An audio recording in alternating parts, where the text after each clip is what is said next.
छत्रपती संभाजीनगर महापौर पदाबद्दल सध्याची स्थिती नेमकं काय आहे आपण ह्या व्हिडिओच्या माध्यमातून जाणून घेऊया। महानगरपालिका निकाल आणि परिस्थिती 15 जानेवारी 2026 रोजी छत्रपती संभाजीनगर महानगरपालिका निवडणूक झाली। मतमोजणी सुद्धा झाली। बीजेपी भारतीय जनता पार्टी 115 सदस्यांपैकी बहुसंख्य जागा मिळाल्या आहेत आणि काही इतर पक्षासह स्थानिक विधायकाची संख्या खालीलप्रमाणे काय आहे।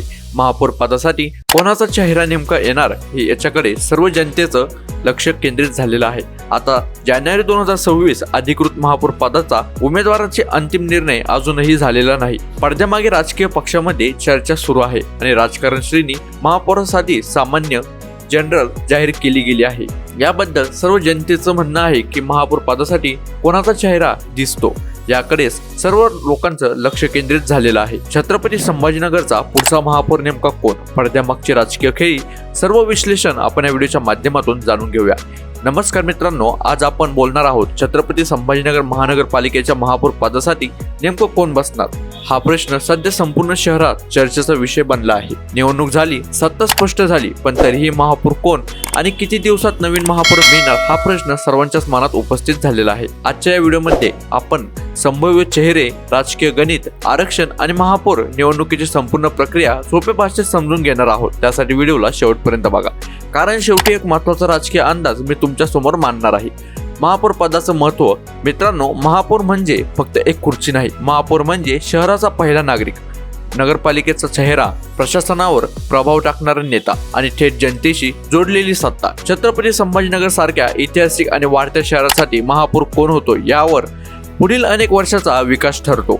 निवडणुकीनंतर चित्र म्हणजेच निवडणूक निकालानंतर एक गोष्ट स्पष्ट झाली, सत्ताधारी पक्षाकडे संख्याबळ आहे, पण इथेच खरी खेळी सुरू होते। कारण महापौर पदासाठी आरक्षण, पक्षांतर्गत गडबाजी, वरिष्ठ नेत्यांचा आदेश आणि आगामी विधानसभा लोकसभा गणित या सगळ्यांचा थेट परिणाम महापौर पदाची निवडीवर होत असतो।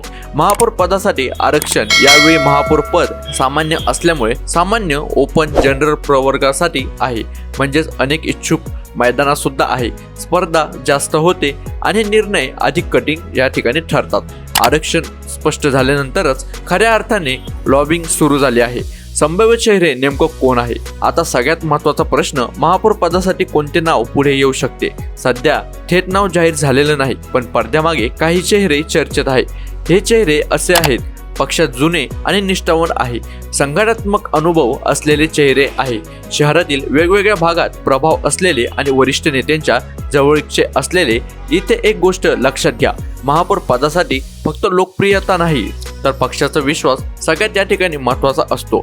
अंतर्गत राजकीय आणि सत्ता समीकरण मित्रांनो, महापौर निवड ही फक्त मतदारांवर ठरत नाही, इथे ठरतो कोणाला पुढील राजकारणात संधी द्यायची, कोणाला थांबवायचं आणि कोणता चेहरा शहरासाठी सुरक्षित करायचा। कधी कधी सगळ्यांना आश्चर्य वाटेल असा चेहराही पुढे येतो। महापौर कधी मिळणार? आता हा प्रश्न, नवीन महापौर किती दिवसात होणार असा प्रश्न सामान्य जनतेच्या मनात आहे। सामान्यतः आरक्षण जाहीर झाल्यानंतर 7 ते 15 दिवसातच विशेष सभा बोलवली जाते, म्हणजेच लवकरच छत्रपती संभाजीनगरला नवीन महापौर मिळण्याची शक्यता आहे। आता यावर माझा वैयक्तिक राजकीय अंदाज सांगायचा झालं तर सत्ता असलेल्या पक्षाचाच महापौर होण्याची जास्त शक्यता आहे। अनुभवी आणि वादमुक्त चेहरा पुढे येऊ शकतो, शहराचा समतोल राखणारा नेता निवडला जाईल। पण राजकारण आहे मित्रांनो, इथे शेवटच्या क्षणीही डाव बदलू शकतो। त्यासाठी तुम्हाला काय वाटतं, छत्रपती संभाजीनगरचा पुढचा महापौर कोण असावा? अनुभव महत्त्वाचा की तरुण नेतृत्व? खाली कमेंटमध्ये नक्की सांगा। व्हिडिओ आवडला असेल तर लाईक करा, चॅनलला सबस्क्राईब करा आणि हा व्हिडिओ शहरातील प्रत्येक नागरिकापर्यंत पोहोचवा।